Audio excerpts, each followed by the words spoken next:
10 வருஷம் அதிமுக ஆட்சி. இது வந்து டிஸ்ட்ராய்டு ஃபோர்ட்டா வச்சிருந்தாங்க. அதை பத்தி அவங்க கவலை கடை இல்ல வாடகை மண்டபமா தானே இருந்துச்சு கிரவுண்ட் ஃப்ளோர். இல்ல எக்ஸிபிஷன் கொடுத்து வச்சிருந்தாங்க. லேகியம் வைக்கிறதுக்கு வந்து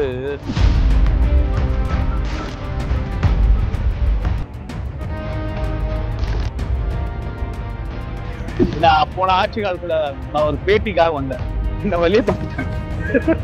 நீங்க பேட்டி எடுக்க முடியாதுன்னு. ஏன்னா ஸ்ட்ரக்சர் போட்டோகிராஃப் ஆகக்கூடாதுங்கிறதுல அவ்வளோ அக்கறையா ஏன்னா அவ்வளவு பயம் இருக்கு அவங்களுக்கு. இந்த தொன்மை மாறாம இது ரிசரெக்ட் பண்ணணும்ன்ற ஐடியா ஏன் வந்து தமிழ்நாட்டு முதல்வருக்கு 10 வருஷம் வள்ளுவர் கோட்டம் வந்து கண்ணுக்கு முன்னாடி விழுந்து போனது ஒரு ஏக்கம். இல்ல ஆகமகுதியெல்லாம் உண்டாது. இங்க வள்ளுவருக்கு அதெல்லாம் கிடையாது. ஓகே.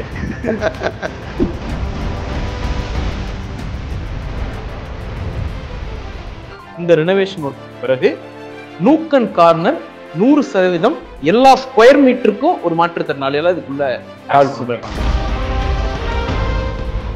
ஒவ்வொரு அதிகாரத்தையும் வந்து கலைஞர் வந்து இது டிசைன்லயே அது டிசைன் பண்ணும் போதே ஒரு அதிகாரத்துக்கு ஒரு கதையை அந்த அதிகாரத்தை நம்ம எப்படி மீன் பண்ணலாம். பில்டிங்லாம் கிட்டத்தட்ட சீதம் அடைந்தது. கம்ப்ளீட் ரீவேம்ப் இல்ல, ஃபவுண்டேஷன் வைஸ் ஸ்ட்ரக்சர் வைஸே இது ஸ்ட்ரென்தன் பண்ணி ரீவேம்ப் பண்ணி பண்ண விஷயம் இருக்கு. தமிழ்நாட்டு முதல்வர் முத்தமிழறிஞர் கலைஞருக்கு கொடுக்கிற டெடிகேஷன் தான்.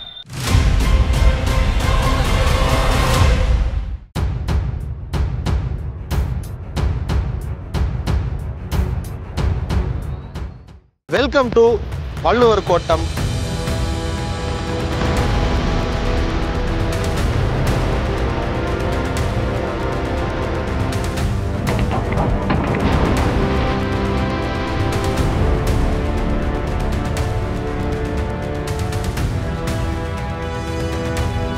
உள்ள ஆகமகுதி தான் உண்டாது.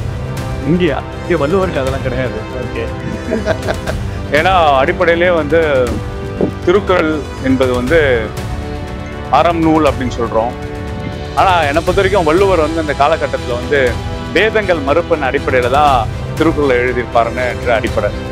ஏன்னா அப்போ இந்தியா துணைக்கண்டத்துல முழுமையா பார்த்தீங்கன்னா பல்வேறு இடங்கள்ல வந்து இந்த வேதங்கள் மறுப்பை வந்து சமணமும் பௌத்தமும் இது பண்ணிட்டே இருக்காங்க.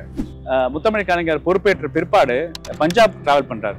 ஏன் பஞ்சாப் டிராவல் பண்றாருன்னா அங்க இருக்கிற அக்ரிகல்ச்சர் யூனிவர்சிட்டி ஆய்வு பண்றதுக்காக போறாரு. அதே மாதிரி யூனிவர்சிட்டி இங்க உருவாக்கலான்னு. அப்ப கன்கம் சிங்னு அகாலிதளோட சீஃப் மினிஸ்டர் கலைஞருக்கு அருமையான வரவேற்பு கொடுத்துட்டு இவங்க அக்ரிகல்ச்சர் யூனிவர்சிட்டி பண்ணிட்டு கலைஞர் வந்து கோல்டன் டெம்பிள் கூட்டிட்டு போறாரு. அம்ரிஸ்டர் எப்படி நம்ம வந்து ஆகம விதிகளுக்கு எதிர்ப்பாக அடிப்படை இருக்கோ சீக்கிசமா அடிப்படை அதுதான். ஓகே.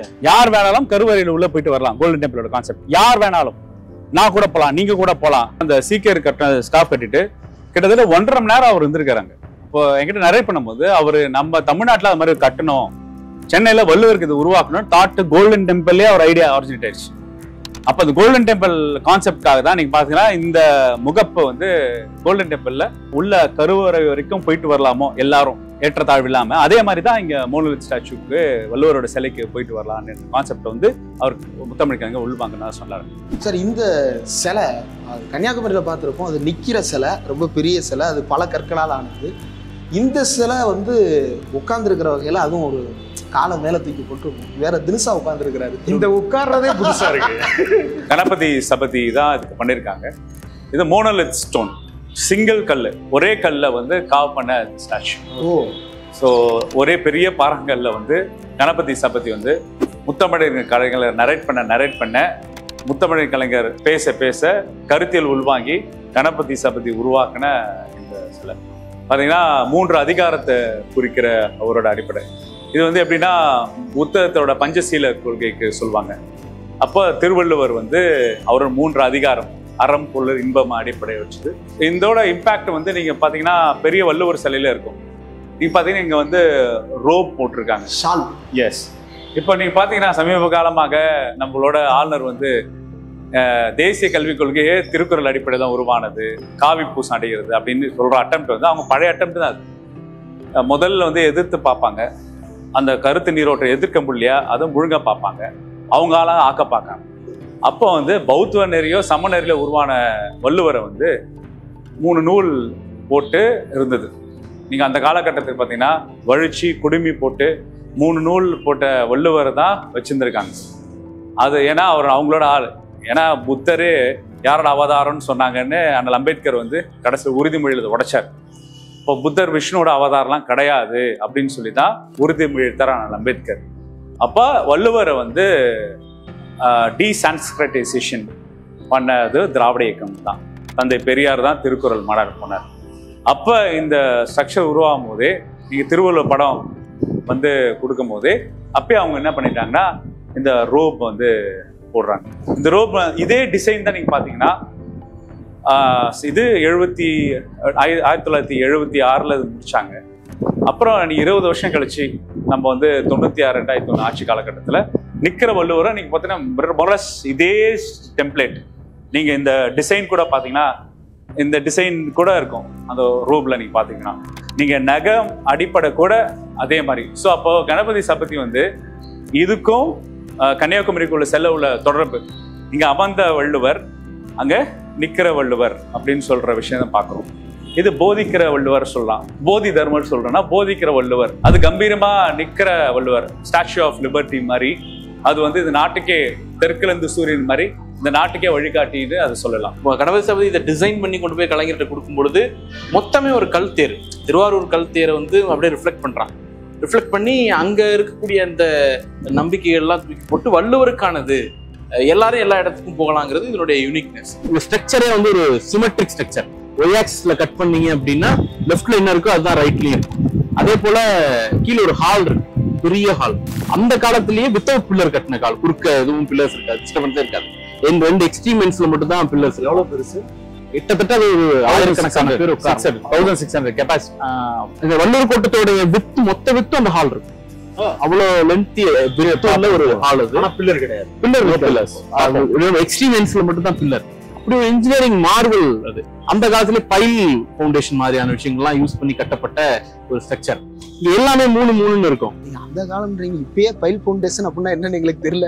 இல்ல, சப்ஸ்ட்ரக்சர், அதாவது பூமிக்கு கீழே இருக்கக்கூடிய ஃபவுண்டேஷன் வந்து ரொம்ப டீப்பா போறதுக்காக பைல்ஸ் யூஸ் பண்ணும். எல்லாமே 3 இருக்கும். வள்ளுவருடைய கையில இருக்கிற அந்த ஃபிங்கர்ஸ் அவர் காட்டுறது 3 இருக்கும். குளங்கள் இருந்தது, ரிஃப்ளெக்டாஸ், அது 3 இருக்கும். கேட்டு 3, லேயர் மாடிகள், கிரவுண்டு, மிடில், அப்புறம் இந்த வேயா மாடம். இப்ப இருக்கிற இடத்துக்கு பேரு வேயா மாடம். எதுவும் மேல கூரை இருக்காது, அதனால அது வேயா மாடம். அது இப்படி எல்லாமே 3 இருக்கும். அவ்வளவு பார்த்து செஞ்சவர். இங்க இருக்கக்கூடிய தேர்ல வந்து ஒவ்வொரு அதிகாரத்தையும் குறிக்கிற மாதிரியான சிலைகள், சிற்பங்கள் கீழே இருக்கும். அந்த தொம்பையுமே கூட, அந்த சைட்ல இருக்கிற தொம்பையுமே கூட கல்லாலதான் முதல்ல டிசைன் பண்ணி கொண்டு போய் கொடுக்கப்படுது. கலைஞர் தான் என்ன பண்றாரு, அந்த கல்லை வந்து எடுத்துட்டு இதை தொம்பைய துணியிலேயே போட்டுருவோம் அப்படின்னு முடிவு பண்ணி அந்த தொம்பையை மட்டும் துணியா மாத்துறாங்க. நம்ம யோசிக்கலாம், இவ்வளவு பெரிய ஸ்ட்ரக்சர் கல்ல அது மட்டும் ஏன் துணி தொங்குது, மாத்திக்கிட்டே இருக்கணும், மெயின்டெனன்ஸ் பிரச்சனை இருக்கு அப்படிலாம் கூட யோசிக்கலாம். ஆனா அது எதுக்குன்னா இந்த தேரை வந்து லைவ்லியா அதுதான் மாத்துது, உயிரோட்டம் உள்ளதான் மாத்துது. ஏன்னா முன்னாடி ஒரு ரிஃப்ளெக்டர் இருக்கும். இல்ல, நான் பழைய வீடியோ ஒண்ணு பார்த்தேன். அதுல நானே வந்திருக்கேன் 2017. அப்போ வந்து ரொம்ப சேதமடைந்த நிலையில முன்னாடி தண்ணி தேங்கி இருந்த மாதிரி இருந்துச்சு. இந்த சிலையோட ரிஃப்ளெக்ஷன்லாம் அது தண்ணி தேங்கினது பிற்காலத்துல பராமரிப்பு இல்லாம தேங்கினது. ஆனா அதனுடைய பர்பஸ் என்னன்னா தண்ணி தேக்கணுங்கிறதுக்காகவே உருவாக்கப்பட்டது. நீங்க 2 இருக்கும் இங்கேயே. ஒண்ணு வந்து இந்த முழு தேரும் பெரிய பாண்ட்ல ரிஃப்ளெக்ட் ஆகும், வள்ளுவர் சிலை மட்டும் சின்னதுல ரிஃப்ளெக்ட் ஆகும். அப்போ அந்த ரிஃப்ளெக்டார்ல நீங்க பாத்தீங்கன்னா இந்த தொம்பை அசையும் போது, தண்ணியில அது காத்துல அசையும் போது ஒரு தேர் வந்து நகர்ந்து வரா மாதிரியே இருக்கும். கலைஞருடைய பொயட்டிக்னஸ்க்கு வந்து அது ஒரு பர்ஃபெக்டான சாட்சி. ரசிச்சு அவர் கட்டினாருங்கிறதுக்கு தொம்பை தான் அடையாளமா சொல்ல முடியும். சோ இவ்வளவு பார்த்து பண்ணவருக்கு திறப்புலாவுக்கு உரிய அழைப்பு, ஒரு உரிய மரியாதை அப்படிங்கிறது கொடுக்கப்படல. கல்வெட்டுலயே வந்து ஆளுநர் பேர் தான் இருக்கும். 76ல கலைஞர் இதை திறக்கிறதுக்கு ஓகே பண்றாரு. பிப்ரவரி 23, 24 ஒரு டேட்டு ஃபிக்ஸ் பண்றாரு. ஜனவரி 31 ஆட்சியை கலைச்சிடுறாங்க. குடியரசுத் தலைவர் ஆட்சியில பொதுவாக திட்டங்கள் கிடப்புல இருக்கும். ஆனா இது அவங்களே வந்து திறந்து வைக்கிறாங்க. கேடி ஷாவும் அன்றைய குடியரசுத் தலைவரும் திறந்து வைக்கிறாங்க. கலைஞர் வந்து என்னதான் என் பிள்ளையா இருந்தாலும் அது கல்யாணம் பண்ணி வைக்கிறத நான் பண்ணி வைக்கிறனால யாரோ பண்ணி வைக்கிறத பாக்குறதுக்கு சந்தோஷமா இருக்குன்றது. அதை எப்படி பாக்குறீங்க? அவங்க எப்பவும் ஸ்டிக்கர் பாய்ஸ் தானே, பல்வேறு சாதனைகள்ல வந்து அவங்க மேல வந்து தங்களோட சாதனையாக போடுறதானே. சமீபகாலம் தமிழ்நாட்டு முதல்வர் ஒரு அருமையான அறிக்கை விட்டுருக்காரு. அதாவது தமிழ்நாட்டுல வந்து பிரதமர் ஸ்கீம்னு இருக்கிற பேரு, அது பிரதமர் ஸ்கீம், சென்ட்ரல் ஸ்கீம்ல 60% சென்ட்ரல் கவர்மெண்ட், 40% ஸ்டேட் கவர்மெண்ட். இது அப்படியே உள்டா.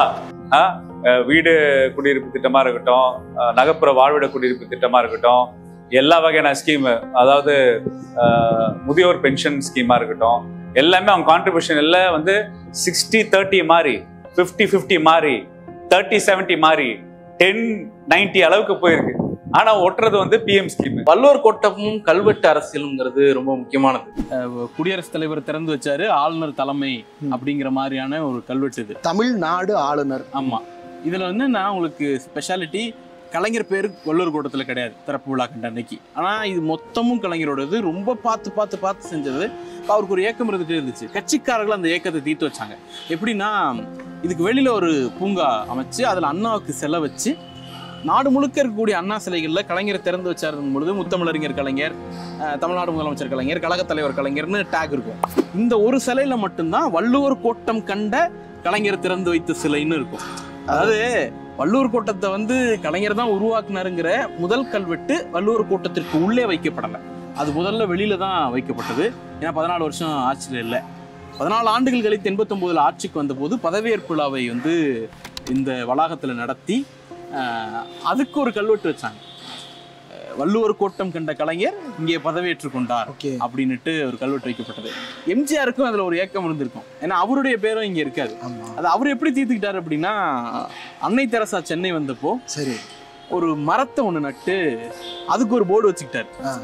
தமிழ்நாடு முதலமைச்சர் எம்ஜிஆரின் தலைமையில் அன்னை தெரசா மரம் நட்டார் அப்படின்னு அதுக்கு ஒரு போர்டு வச்சுக்கிட்டாரு. அந்த போர்டு மட்டும் இருந்துச்சு, மரம் இல்லை.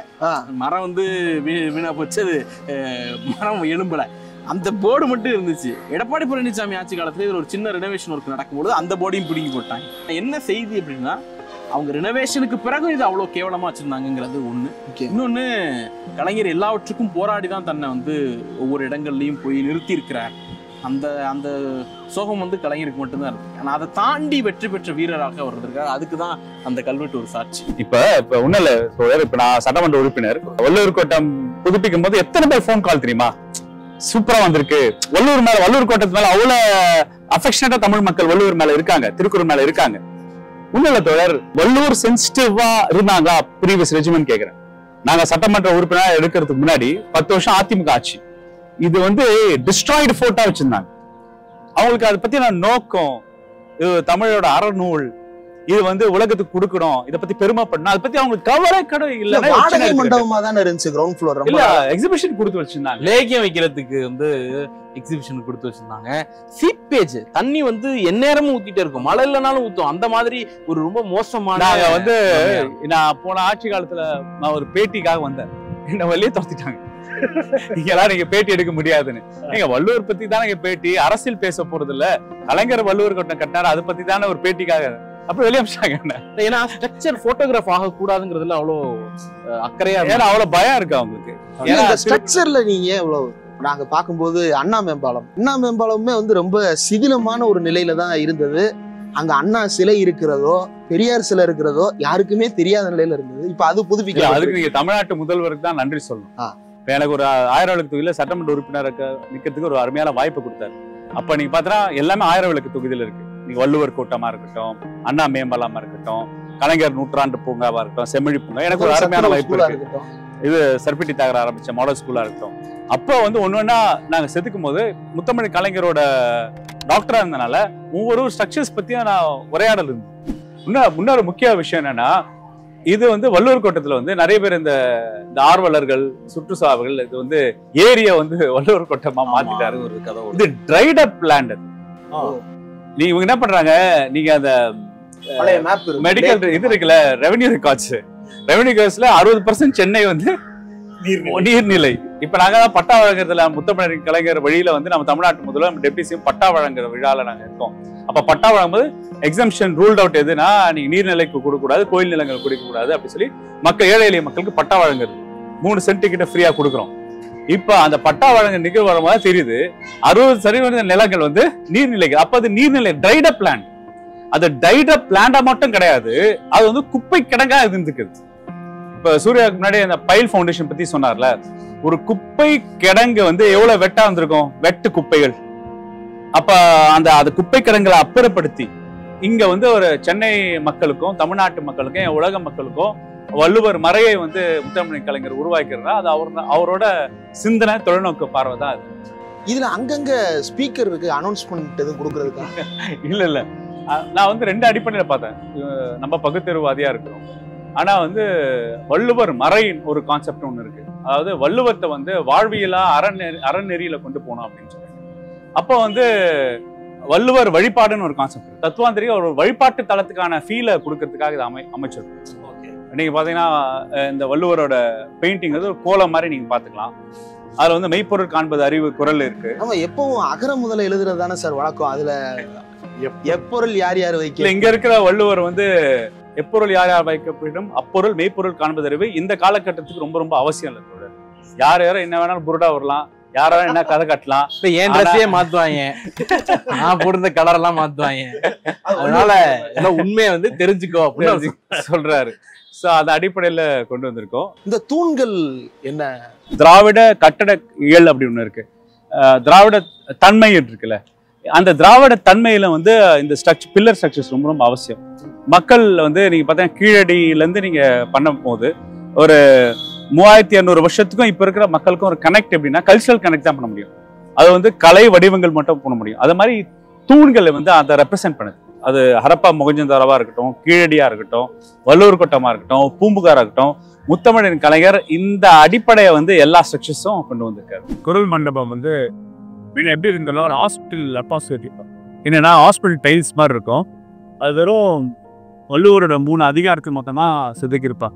வள்ளுவர் குரல் இருக்கு, அதுக்கு பக்கத்துல கலைஞர் உரை கொடுக்கணும் அப்படின்னு சொல்லலாம். இந்த பிளேட்ஸை வந்து நம்ம வந்து டெவலப் பண்ணது ரொம்ப டிசைன்ஸ் வந்து நம்ம மாண்புமிகு பொதுப்பணித்துறை அமைச்சர் அவரே பர்சனலா போய் இந்த டிசைன்ஸ் பார்த்து எப்படி என்கேஜ் பண்ணணும், இந்த பிளேட்ஸ் ஃபார்மேட் எப்படி சொல்லி பல்வேறு அறிவியல் அறிஞர்கள் வந்து தமிழ் அறிஞர்கள் வந்து வள்ளுவரோட உரை எழுதிருக்கீங்க, நீங்க பார்த்துருப்பீங்க. ஆனா இது எளிமையான முறையில வெகுஜன மக்களுக்கு புரியணும் என்ற நோக்கம் தான் கலைஞருக்கு அடிப்படையே. சராசரியான ஒரு தமிழ் படிக்க தெரிஞ்சவருக்கு வள்ளுவத்தை போய் சேர்க்கணும்னா வள்ளுவரோட உரை ரொம்ப ரொம்ப எளிமையான முறையில் இருக்கணும்ன்றார். அவரு அப்புறம் எப்படி ப்ரொஜெக்ட் பண்ண பிற்காலத்துல இது மாதிரி பஸ் ஸ்டாப்ல இல்லைன்னா பஸ்ஸில் வந்து எழுதும் போது ஸ்பேஸ் கன்ஸ்டன்ஸ் இருக்கும் இல்லை, இந்த மாதிரி மண்டபம் யாராவது பிற்காலத்தை பண்ணும் போது அவர் எழுத்துக்கள் வந்து நீங்க பாத்தீங்கன்னா இதுலயே நல்லா தெரியும். மேக்சிமம் 2 திருக்குறள் 2னா எக்ஸ்பிளனேஷன் அழகா அவர் என்ன பண்றாரு, கருத்தியல் மாறாம சோல் அந்த திருக்குறள் படிக்கும் போது ஏற்படுற உணர்வு மாறாம அதே 3 வரி 4 வரியில வந்து கலைஞர் கொண்ட உரை தான் அவரோட சிறப்பான உரை.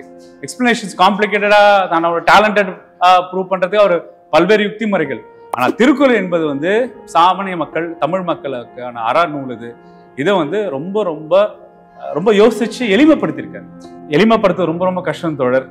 நீங்க பாத்தீங்கன்னா நம்ம எதிர் சித்தாந்தவாதிகள் எளிமையானதை காம்ப்ளெக்ஸ் பண்ணுவாங்க. காம்ப்ளெக்ஸா பேசினா அது ஸ்டாண்டர்டுன்னு நினைப்பாங்க. காம்ப்ளெக்ஸா பேசினா மேதாவித்தனம் என்ற அடிப்படை இருக்குல்ல, அதை உடைச்செறிஞ்சவர் முத்தமிழின் கலைஞர். இப்போ ஆக்சுவலா இந்த இடம் ஃபுல்லாவே 1330 குறள்களோட கலைஞர் உரையோட உள்ள பிளேட்ஸ் பிளஸ் ஒன்னொடுக்கும் குறள் ஓவியம் வந்து நம்ம வந்து புதுப்பித்து. இப்போ இதை பார்க்கும்போது எனக்கு சென்னையோட பழைய மால் ஒன்று ஞாபகம் வருது. இப்போ அந்த மால் டெமாலிஷ் பண்ணிட்டாங்க. இதே அளவு தான் இடம் இருக்கும், பக்கத்தில் நிறைய கடைகள் இருக்கும். இப்போ இந்த இடத்துல கடை போட்டோம் அப்படின்னா இந்த கேப்பில் பார்த்தோம் அப்படின்னா ஒரு 500 கடையாவது போடலாம். அப்படி வருமானத்தை பெருக்கிற வகையில் இதை ரீகன்ஸ்ட்ரக்ட் பண்ணியிருக்கலாம். கீழே மட்டும் குறள் மண்டபம் வச்சுட்டு மேலே மாற்றிருக்கலாம். இந்த தொன்மை மாறாமல் இதை ரிசரெக்ட் பண்ணணுன்ற ஐடியா ஏன் வந்தது? தமிழ்நாட்டு முதல்வருக்கு 10 வருஷம் வள்ளுவர் கோட்டம் வந்து கண்ணுக்கு முன்னாடி விழுந்து போனது ஒரு ஏக்கம் இருக்கும்ல, அது அடிப்படை எல்லாருக்கும் இருக்கு. அப்போ இதை புதுப்பிக்கணும்ன்ற கான்செப்ட் வந்து அப்பயே வந்துடுச்சு. இது வந்து உணர்வுபூர்வமாக பண்ணணும், அதே நேரத்தில் மக்கள் பயன்பாடுக்கு இருக்கணும். அப்போ தமிழ்நாட்டு முதல்வர் என்ன சொல்றாரு, அந்த கீழே பார்க்க போறாங்க ஆடிட்டோரியம் 1600 ஆடிட்டோரியம் வந்து அது யூசேஜ் மக்கள் பயன்படுத்தணும். அது எந்த நிகழ்வுக்கு கொடுங்க மக்களுக்கு, மக்கள் பயன்பாடுக்கு வந்தாதான் நிறைய மக்கள் வருவாங்க. மக்கள் வரும்போது திருக்குறளை உள்வாங்குவாங்க, வள்ளுவத்தை உள்வாங்குவாங்க. இது வந்து எஸ்தெட்டிக்கா மாதிரிலாம் பண்றதுக்கான கான்செப்ட் இல்லை. இப்போ ஒரு கேஃபேட்டேரியா இருக்கு, காஃபி ஷாப் இருக்கு, கார்டன் இருக்கு, பொழுதுபோக்கு அம்சங்கள் இருக்கு, மக்களுக்கு கூடுறதுக்கான சங்கம் பண்றதுன்னு அந்த ஏசி ஆடிட்டோரியம் இருக்கு. இந்த ரினோவேஷன்ல வேல்யூ அடிஷன் நிறைய பண்ணிருப்பாங்க. உதாரணத்துக்கு நீங்க சொன்ன மாதிரி இதை எக்கனாமிக்கலான வேல்யூ அடிஷனா பார்த்துருக்கலாம். ஆனா அப்படி இல்லாம இதோடைய நோக்கம் என்ன, வள்ளுவத்தை பரப்புரை செய்யறதுக்கான ஒரு ஸ்பேஸா தான் இதை கலைஞர் இமேஜின் பண்றாரு. அந்த காலகட்டத்துல திருக்குறளின் மீதான அல்லது நீங்க பொருள் சொல்லாமலேயே புரிந்து கொள்ளக்கூடிய தன்மை அப்படிங்கிறது அதிகமா இருந்திருக்கலாம். இன்னைக்கு நீங்க பொருள் சொன்னா தான் புரியும். அதுக்குதான் வந்து நம்ம வள்ளுவருடைய குறளையும் கலைஞருடைய பொருள், அவர் கொடுத்த பொருளையும் நம்ம சேர்த்திருக்கோம். இன்னொன்னு வால் வந்து சும்மா சீப்பேஜ் ஆயிட்டு கிடந்த வால், ஓதங்காக்கும்பங்கள்ல அந்த மாதிரி எந்நேரமும் இது மழையில ஊறி கிடந்த ஒரு சுவர். நீங்க பாத்தீங்கன்னா பழைய படங்கள் பெர்மிஷனே இருக்காது, எப்பயுமே பூட்டியா இருக்கும் அந்த ஃப்ளோர். ஏதோ இது மாதிரி ஒரு மர்ம குகை மாதிரி மெயின்டைன் பண்ணப்படுது கடந்த 10 ஆண்டுகள்ல. அதை வந்து ரொம்ப அழகான பெயிண்டிங்ஸ், ஒவ்வொரு குறளையும் ரிஃப்ளெக்ட் பண்ற மாதிரி, ஒவ்வொரு அதிகாரத்தையும் ரிஃப்ளெக்ட் பண்ற மாதிரி பெயிண்டிங்ஸை வந்து இதில் ஆட் பண்ணியிருக்காங்க. அப்போ இந்த வேல்யூ அடிஷன் வந்து மீனிங்ஃபுல்லான வேல்யூ அடிஷனா மாறி. இந்த வள்ளுவர் கோட்டத்தில் ஒரு சின்ன ரெஸ்ட்ரிக்ஷன் இருந்துச்சு டெக்னிக்கலா, அதாவது அது அந்த காலகட்டத்தில் கட்டி எழுப்பும் பொழுது இருக்கிற டெக்னாலஜி, அன்னைக்கு இருந்த பார்வைகள் அதன் அடிப்படையில் இருந்துச்சு. இன்னைக்கு அதை உடைச்சிருக்கோம். என்ன அப்படின்னா, மாற்றுத்திறனாளிகளுக்கான அக்சசபிலிட்டி வந்து இந்த ரினோவேஷன் ஒர்க்கு பிறகு நூக் அண்ட் கார்னர் 100% எல்லா ஸ்கொயர் மீட்டருக்கும் ஒரு மாற்றுத்திறனாளியால இதுக்குள்ள பண்ண முடியும். அதாவது ஃப்ரம் தி கிரவுண்ட்ல இருந்து வள்ளுவர் சிலை வரைக்கும், டாப் ஃப்ளோர் வரைக்கும், அதே போல எல்லா இடங்களுக்கும் ஒரு மாற்றுத்திறனாளி தன்னுடைய வீல் சேர் மூலமாக மட்டுமே டிராவல் பண்ண முடியுங்கிற அளவுக்கு அக்சஸ்ஃபுல்லா. அதான் தோழர். அதனால தான் நம்மளோட தமிழ்நாட்டு முதல்வர் வந்து நேற்று நிகழ்வு வந்து ஒரு வரலாற்று சிறப்புமிக்க நிகழ்வா இருக்கு. என்ன நிகழ்வு? கிட்டத்தட்ட ஒரு 10,000க்கு மேல மாற்றுத்திறனாளிகள் நம்ம தமிழ்நாட்டு முதல்வருக்கு வள்ளுவர் கோட்டத்துக்கு வந்து நன்றி சொல்லியிருக்காங்க. ஏன் நன்றி சொல்லியிருக்காங்கன்னா, ஒன்று சலுகை, இன்னொன்று வந்து அவங்களுக்கு வந்து உரிமை தொகை கொடுக்கறது அப்படிலாம் இருந்தது. அதை மாற்றி அது வந்து நீங்கள் உரிமை தொகையில் நீங்கள் உரிமையான பிரதிநிதித்துவம் கொடுக்கறது அப்படின்னு அடிப்படையில் ஒரு பரிணாமம் மாற்றுத்திறனாளிகள் பேர் வந்து ஊனம்லேருந்து மாற்றுத்திறனாளிகள் கொடுத்து சுயமரியாதை கொடுத்த முத்தமிழ் கலைஞர், வாழ்வியலை கொடுத்தது நம் தமிழ்நாட்டு முதல்வர். இப்போ அவங்க உரிமையை நீங்கள் கேட்கலாம், மக்கள் மன்றத்தில் கேட்கலாம் என்று 12,000 பேருக்கு உலக வரலாற்றிலே உள்ளாட்சி அமைப்புகளை அவங்களுக்கு இடம் கொடுத்திருக்காரு. அதுக்காக நேற்று வந்து எங்க நன்றி சொல்றாங்க, வள்ளுவர் கோட்டத்துல நன்றி சொல்றாங்க. அதுதான் மற்ற தலைவர்களுக்கும் நம் தமிழ்நாட்டு முதல்வருக்கும் உள்ள வேறுபாடு. இது அவர் பெரிய இனாகரல், வள்ளுவர் கோட்டத்துக்கு இனாகரல் ஃபங்க்ஷன் வச்சு எல்லாரும் உலக தலைவர் எல்லாரும் கூப்பிட்டு பண்ணிருக்கலாம். ஆனா யாரை வச்சு அவர் இதை தொடங்கணும்னு பார்த்திருக்காருன்னா, மாற்றுத்திறனாளிகள் தோழர்களை வச்சு தொடங்கணும்னு அவர் பார்த்திருக்காரு. என்ன இருக்கு பாத்தீங்களா? அதுதான் சரி. திருவள்ளுவரை தொடர்ச்சியா வலதுசாரிகளும் கையில் எடுக்கிறாங்க. அவங்க கொண்டு வர்றதுக்கு கையில எடுக்க ட்ரை பண்றாங்க. பட் ஆப்வியஸா ஆளுநர் வந்து அவங்களுக்காக ஓன் பண்றதா பேசுறாரு. நாங்க வந்து எங்க போனாலும் திருக்குறளை சொல்றோம்னு மோடி கிளைம் பண்றாருல்ல. நம்மளும் திருவள்ளுவரை கையில எடுக்கணும், அதை வந்து நம்மளுடைய விஷயமா பேசணும்னு எடுக்கிறோம். பட் தலைமுறையிட்ட எடுத்துட்டு போய் சேர்க்கிறதுங்கிறது ஒரு தனி ப்ராசஸா இருக்கு. இந்த இடத்த ரெடி பண்ணிட்டோம், பட் இந்த இடத்தின் மூலமாக அடுத்த தலைமுறையிட்ட கொண்டு போகிறது அப்படிங்கிறதுக்கு ஏதாவது பிளான் வச்சிருக்கீங்களா? அடுத்த ஸ்டெப் வள்ளுவர் ரிசர்ச் சென்டருக்கு போய் பேசுவோமா? ஓகே. வருங்கால சங்கதியினருக்கு என்ன பண்றோம் அப்படின்னு அடிப்படையில் வந்து 2 விஷயம் தோணும். ஒன்று வந்து சென்னை மக்களுக்கு இல்லை ஒரு டூரிஸ்ட் டெஸ்டினேஷன் இல்லை சர்வதேச டூரிஸ்ட் வராங்கன்னா, நீங்க பாத்தீங்கன்னா இது ஒரு இடம். முன்னெல்லாம் ஸ்கூல் டூர்லாம் ஊர்ல இருந்து பண்ணா வள்ளுவர் கோட்டம் டூர்ல இருக்கும்.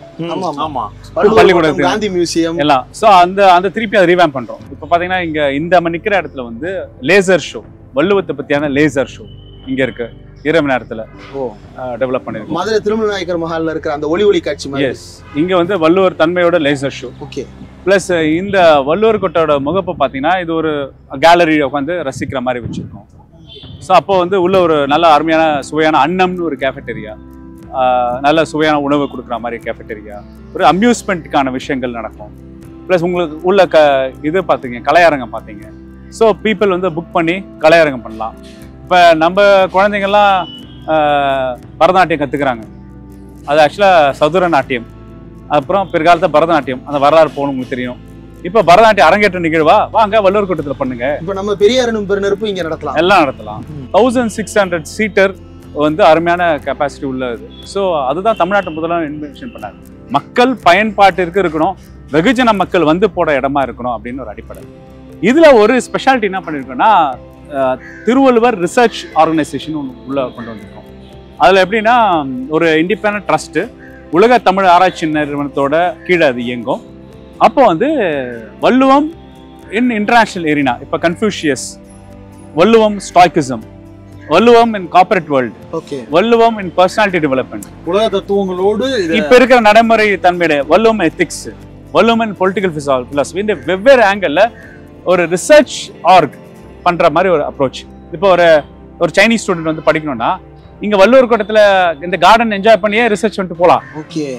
ஒரு யூரோப்ல இருந்து ஒரு லிங்குவிஸ்டிக் ஸ்காலர் வராங்க, அப்படி வரும்போது இங்க இருந்துட்டு போலாம். ஒரு ஜப்பனீஸ் வராங்க, திருக்குறள் திருவள்ளுவர் பத்தின ரிசர்ச்சுக்கான ஒரு சிங்கிள் விண்டோ ஓபன் மாதிரி. அப்ப இது ஒரு தளம். அப்ப யூ கெட் தி ஃபீல்.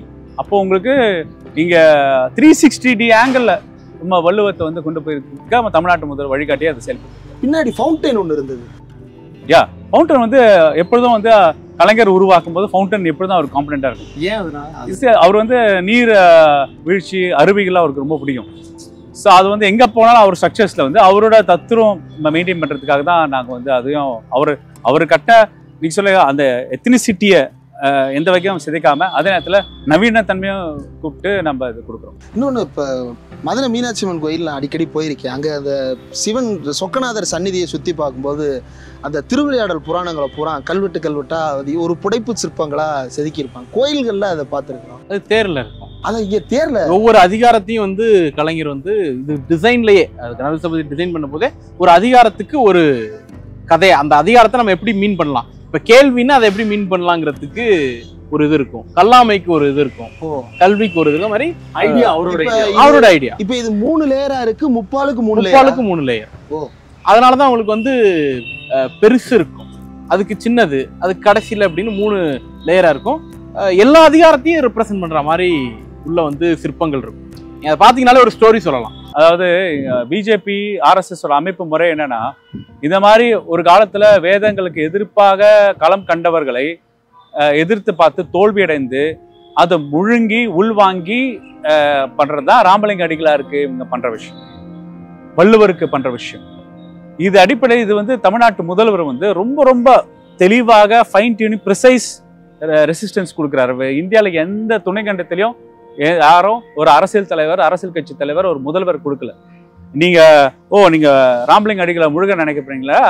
ஜீவகாரணிய நாள் ஒன்று அறிவிச்சு ராமலிங்க அடிகளார் பத்தியான விளக்கங்களை பத்தி வெளிப்படையா கொடுக்குற தன்மையா இருக்கட்டும். இதுவே வந்து நம்ம ஒரு ரெசிஸ்டன்ஸ் தொடர். இவ்வளவு பெரிய சென்னை சிட்டியில வந்து வள்ளுவ தன்மையோட நம்ம வந்து இது ஒரு சமூக அரசியல் நிலைப்பாடு. அப்ப இங்க வள்ளுவர் எக்ஸ்பீரியன்ஸ் அப்படின்னு நீங்க வரும்போது, வெகுஜன மக்கள் இங்க வரும்போது, நீ மதத்தின் பேரால் அரசியல் பண்றவங்களும் மதத்தின் பேரால் மக்களை பிளவு பண்றவங்களும் ஒரு சமட்டடி இந்த சூழல் ஏற்படுத்தி கொடுக்கின்றன. நீங்க எப்பெல்லாம் வந்து ஒரு விஷயத்த பாப்புலரைஸ் பண்றோமோ, மக்கள் மயப்படுத்துறோமோ, அதை வலதுசாரிகள் கைப்பற்ற முயற்சி பண்ணுவாங்க. வள்ளுவர் இன்னைக்கு ஏன் வலதுசாரிகள் கைப்பற்ற முயற்சி பண்றாங்கன்னா, திராவிட இயக்கம் வள்ளுவரை பாப்புலரைஸ் பண்ணி வச்சு நீங்க வந்து அனல்வாதம் புனல்வாதம்ங்கிற பேர்ல கொண்டு போய் நெருப்புல போட்டது, இங்க இருக்கக்கூடிய ரிசோர்ஸை, இங்க இருக்கக்கூடிய நாலேஜ் மெட்டீரியல்ஸை, அதே போல வந்து தண்ணியில போட்டதெல்லாம் நடந்துச்சு. அதுல இருந்தெல்லாம் தப்பி வந்ததுதான் குறள். அப்படி வந்ததை வந்து ஏதோ ஒரு இடத்துல பேக் பண்ணி தூக்கி போட்டானுங்க. வாய்ப்பு இருக்கு. ஆமா பண்ணாங்க. நான் கொண்டாடுறேன்னு கூட்டு போய் அவர் ஒரு அன்டச்சபிள் மாதிரி ட்ரீட் பண்ணி இல்ல அவன் தெளிவா இருந்தாங்க. இவர் நம்ம ஆளு கிடையாது நானுங்களா இல்லையா, இவர் நம்ம ஆளு இல்ல, இவர் தீண்டத்தக்கவர், இங்க இடம் கிடையாதுன்னு சொன்னாங்களே, அது அவனுக்கு கரெக்டா இருக்காங்க. அவங்களோட விதிகளை நம்மளாலதான் கன்ஃபியூஷன். அவங்க திருக்குறளே தீக்குறள்னு தான் சொல்றது, தீண்டாத குறள்ங்கிறது தான் அவங்களுடைய பார்வையா இருந்திருக்கு. அதை பாப்புலரைஸ் பண்ணது திராவிட இயக்கம் தான். இங்க பெரியாரை வந்து கிரிட்டிசைஸ் பண்ணாங்க. ஆனா ஊர் பூரா குறள் மாநாடு நடத்துற ஒரு பெரியார் தான், மக்கள் பதிப்புல குறளை அடிச்சு கொடுத்த ஒரு பெரியார் தான். மதம்ங்கிற இடத்துல திருக்குறள் மதம் நீ போட்டுக்கன்னு சொன்னது பெரியார் தான். இவன் யாருன்னு சொல்லல. அந்த அளவிற்கு திருக்குறளை பாப்புலரைஸ். ஆனா இது ஒரு ஃபைன் எக்ஸ்பெரிமெண்ட்ல மதத்துக்கு மாற்றா இலக்கியத்தையும் மொழியும் அது ஒரு நெறி. நீ வந்து இல்ல தோழர், ஆனால் அம்பேத்கரோட டெஃபினிஷன் ஆஃப் ரிலிஜன், புத்தர்ஸ் டெஃபினிஷன் ஆஃப் ரிலிஜன் அது அடிப்படை தான். நீங்க மதம் எதுன்னு சொல்றீங்கன்னா, நான் ஒரு குழுக்களா உருவாக்கிட்டு என் கடவுள் தான் பெருசு, மற்ற கடவுள்லாம் மட்டும் சொல்லி அது வெறுப்புணர்ச்சி உண்டாக்கி மக்களை வந்து பிரித்திருக்கிறதுக்கு மதத்தோட வேலை கிடையாது. மத நெறி என்ற கோட்பாடுகள் காலகாலமாக மனிதநேய கோட்பாடுகள் அடிப்படையில் இயங்கியது தான் உண்மையான மதம் அப்படின்னு அண்ணல் அம்பேத்கர் வந்து பௌத்த நெறி வந்து இந்த இந்திய துணை கண்டத மக்களுக்கு கொடுக்குறாரு. ஏத்திஸ்ட் அகோனிஸ்ட்னு சொல்லுவாங்க ஆங்கிலத்துல. ஏத்திஸ்ட்னா முழுமையான பகுத்தறிவாதி, கடவுள் நம்பிக்கை சுத்தமா இல்லாதவர். அகோனிஸ்ட் என்னவாங்கன்னா, அவங்க வந்து ஆமா எனக்கு நம்பிக்கை இல்லை, ஆனா மற்றவங்க நம்பிக்கையை நான் டிஸ்டர்ப் பண்ண மாட்டேன் அப்படின்னு அகோனிஸ்ட் கான்செப்ட் இருக்கு. அந்த அகோனிஸ்ட் செக்மெண்ட் தான் அதிகம், மெஜாரிட்டி எல்லாத்துலயும். அங்க அந்த அகோனிஸ்ட் காம்பனன்ட்ல எல்லார் வீட்லயும் திருவள்ளுவர் சிலை இருக்கும், எல்லா வீட்லயும் புத்தர் சிலை இருக்கும்.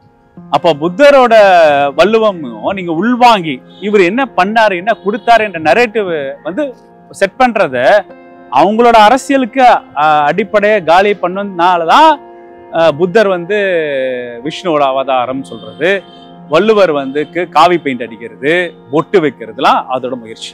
தமிழ் சொசைட்டியுமே கூட பொலிட்டிக்கலி எல்லா விஷயத்தையும் ரொம்ப கவனிக்கக்கூடிய சொசைட்டி. உதாரணத்துக்கு இவங்க இந்துத்துவ அம்பேத்கர் நீங்க எழுதுறாங்க, ஆனா அது இங்க ஃபெயிலியர்.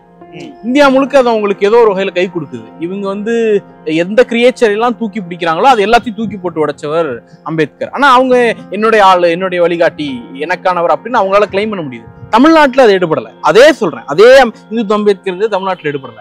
இங்க பெரியார தொடரணும்னு வந்தா அவர் ஒரே அடியா அடிக்கிறாரு, கடவுள் இல்லை கடவுள் இல்லை, காட்டு மிராண்டி முட்டாள்னு அடிக்கிறாரு. அதே தான் உங்களுக்கு வள்ளுவர் கிட்டையும் உள்ள வரும்போதே வந்து தெய்வத்தால் ஆகாது முடிஞ்சிச்சு, அங்கே ஓவர்ல. அப்புறம் பிறப்போக்கும் எல்லா உயிருக்குங்கிற இடத்துல காலி.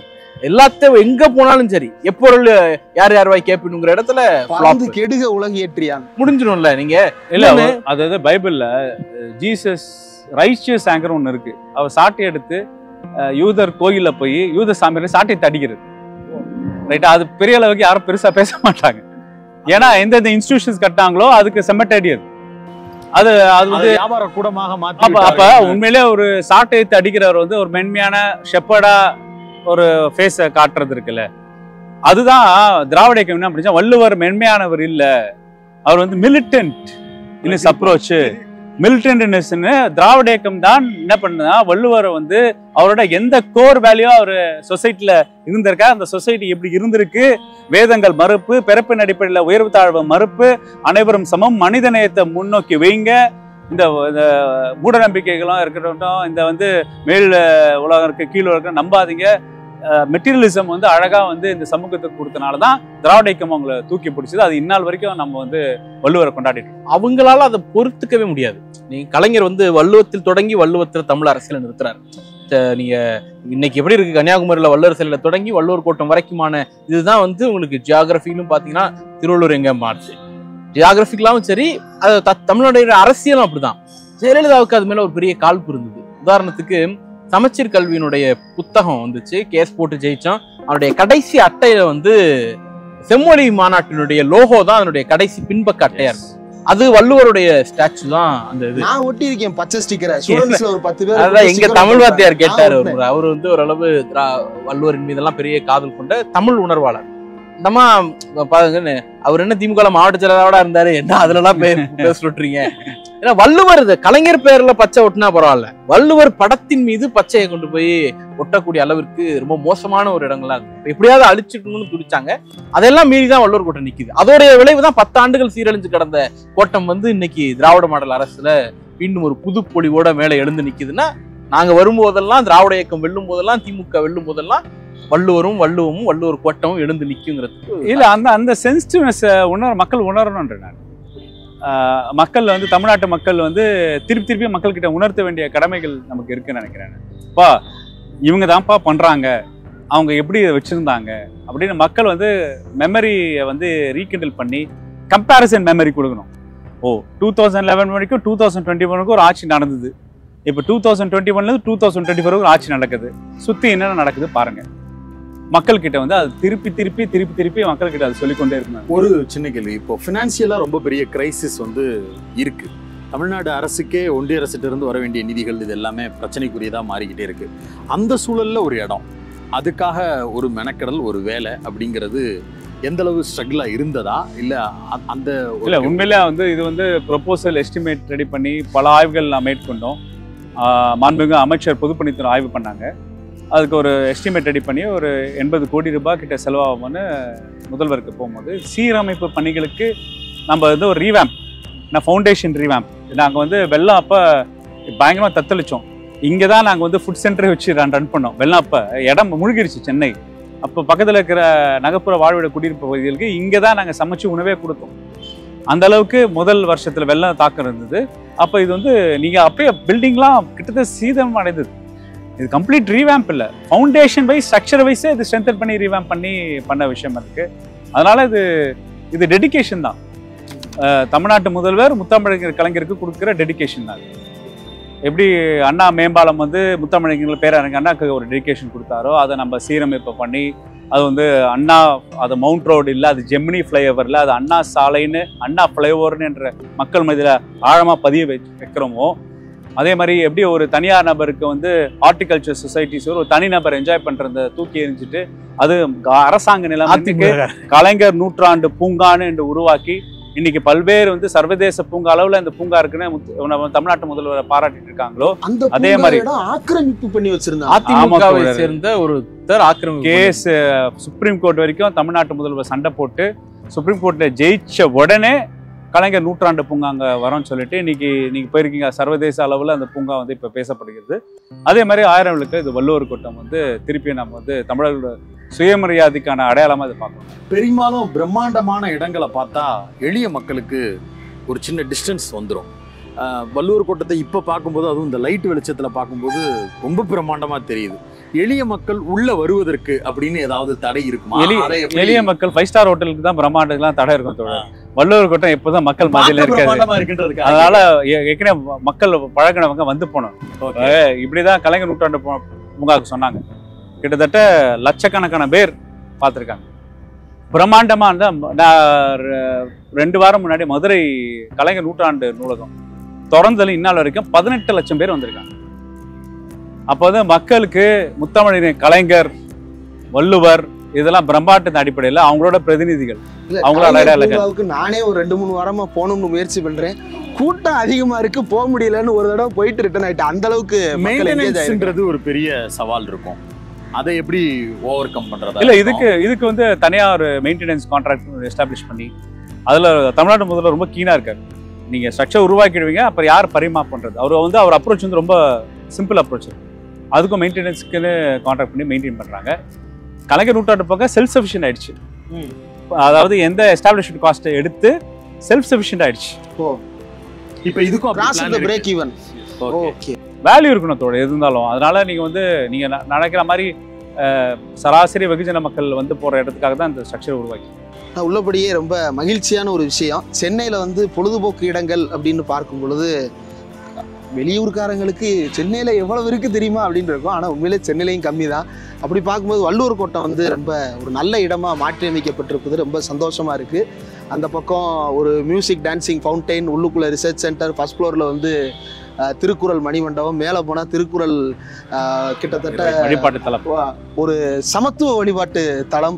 இங்கே தேரினுடைய அழகு, இங்கே ஓப்பன் தியேட்டர், எந்த பக்கம் பார்த்தாலும் ஒரு ஆடிட்டோரியம், எந்த பக்கம் பார்த்தாலும் என்ஜாய் பண்றதுக்கான பிரம்மாண்டமான பார்க்கிங் இருக்கு. அதுதான் ரொம்ப முக்கியம். இது வரைக்கும் சென்னையில கன்ஜெக்ஷன் 1600 பேர் உள்ள உட்காரலாம் அப்படின்னா அவ்வளவு பேருடைய பார்க்கிங் பேஸ்மெண்ட் பார்க்கிங் இதுல பேஸ்மெண்ட் பார்க்கிங். Okay right. அது ஏன்னா இப்ப இங்க அரங்கு கூட்டங்கள் நடத்துறதுல பெரிய பிரச்சனையே வந்து பார்க்கிங் எங்க போடுறது அப்படின்னா. இது எல்லாமே 3 வெள்ளம் தாண்டி பண்ணிருக்கோம். அது தெரிஞ்சுங்க. சென்னை பெருவெள்ளத்துல 3 வெள்ளம் தாண்ட முடியும். கிளீன் டாஸ்க் தான். சென்னையில இன்ஃப்ராஸ்ட்ரக்சர் பில்டிங் வந்து டாஸ்க் தான் உண்மையிலே இப்போ இருக்கிற சுற்றுச்சூழல் சேஞ்சஸ்னால. ரைட். நன்றி தோழர். நன்றி சார். நன்றி.